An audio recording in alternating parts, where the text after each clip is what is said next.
Welcome to G Fun Facts Online. What if I told you that a loan of just $27 could spark a global revolution and empower millions of people? It sounds like a fairy tale, but it's the true story behind microfinance, a powerful tool that's been changing the face of poverty and gender equality for decades. Today, we're diving deep into the world of microfinance, exploring how these small loans are creating massive waves of economic independence, especially for women. We'll look at its revolutionary origins, its incredible successes, its serious criticisms, and how technology is shaping its future. In the 1970s, the global financial system had a massive blind spot. Commercial banks, with their demands for collateral and complex paperwork, completely ignored the poor.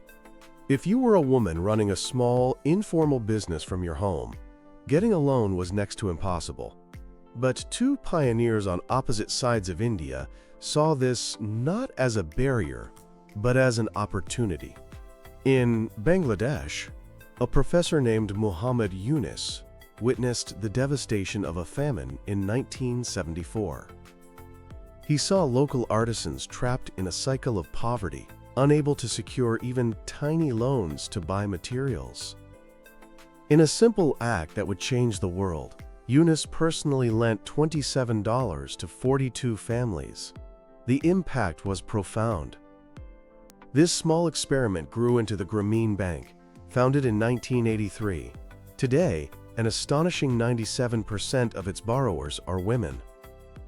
Around the same time, in India, Ela Bhatt founded the Self-Employed Women's Association, or SEWA, a trade union for women in the informal sector. They faced the exact same problem: no access to credit. So in 1974, they did something radical. They started their own bank, the SEWA Bank.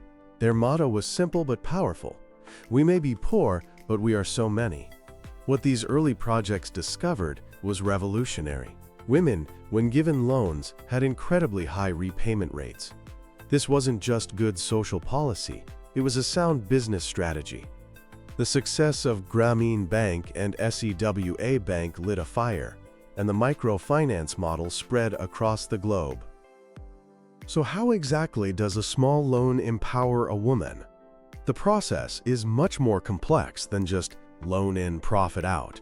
It's a cascade of economic, social, and psychological changes. At its core, a microloan provides the capital to start or expand a small business. Think trading, small-scale manufacturing, or services. This generates an independent income. But it's not just about having more money, it's about gaining control over it.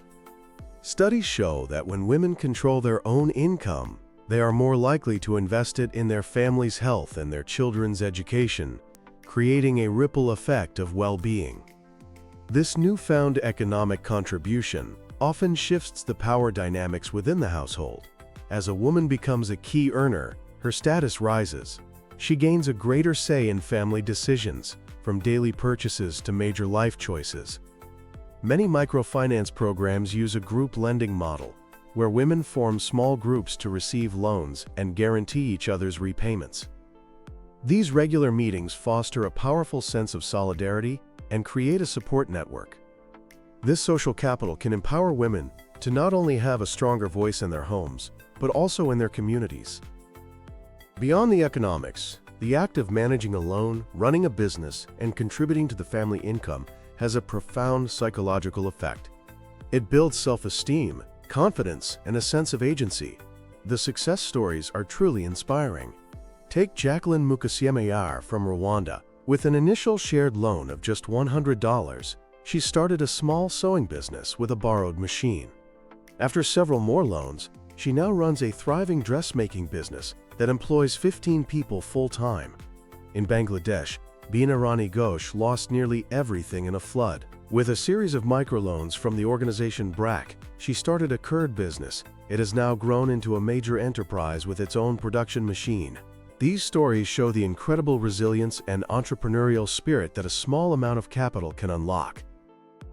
However, it's crucial to look at this with a critical lens. Microfinance is not a perfect solution. and it comes with significant challenges. One of the most serious criticisms is the risk of over-indebtedness. The easy access to loans, often with very high interest rates, can create a devastating debt trap. If a woman's business struggles, or if she faces an unexpected health emergency, she might be forced to take out new loans just to repay the old ones. This can push families even deeper into poverty. The group lending model, while supportive, can also create immense social pressure and public shaming for those who can't repay, undermining the very solidarity it aims to build. Another critical issue is control.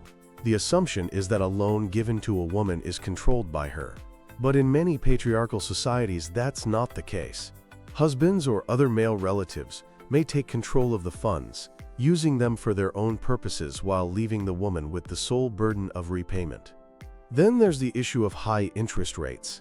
As microfinance has become more commercialized, some for-profit institutions charge rates that critics argue are exploitative.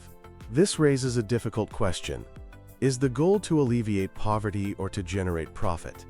There's also the risk that microfinance can inadvertently reinforce traditional gender roles.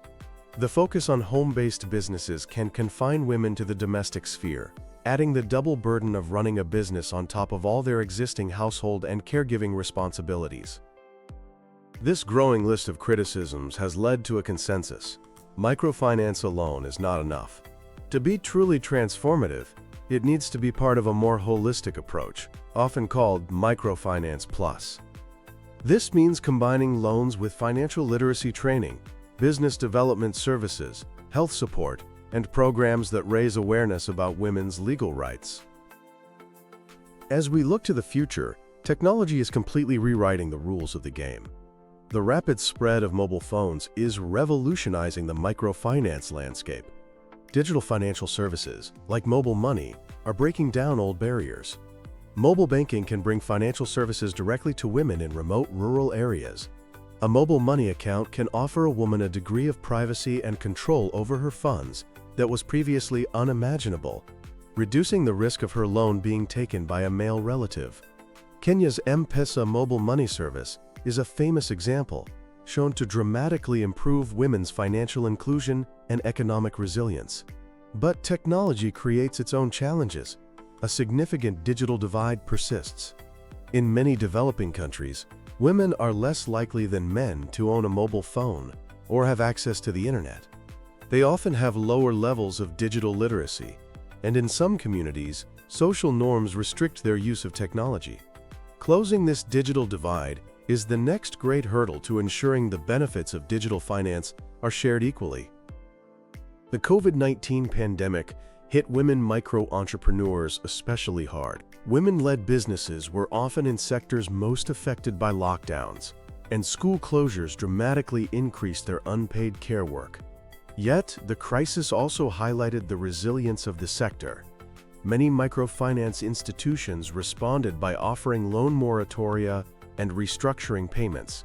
They rapidly accelerated their adoption of digital tools to continue serving clients remotely. This crisis has provided crucial lessons. It has underscored the absolute necessity of digital financial services for building resilience, and has pushed the entire sector toward a more holistic, tech-enabled approach. Looking ahead, the evolution continues.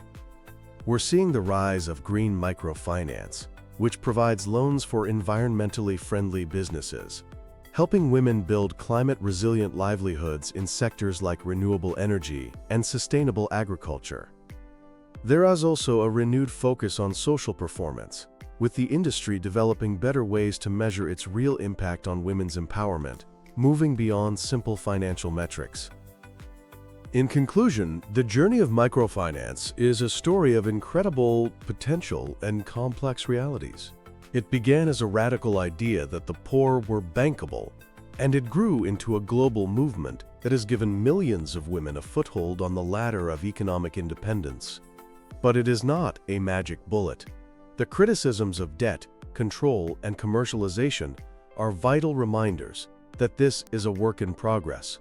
The future of microfinance lies in its ability to be holistic, client-focused, and technologically savvy. It's about recognizing that financial services are just one piece of the puzzle, and that true empowerment requires tackling the deep-seated social and economic barriers women face. It remains a dynamic and powerful tool, one that continues to evolve in its quest to create a world where every woman has the opportunity to build a life of dignity, independence, and hope. Thanks for tuning in to Fun Facts Online.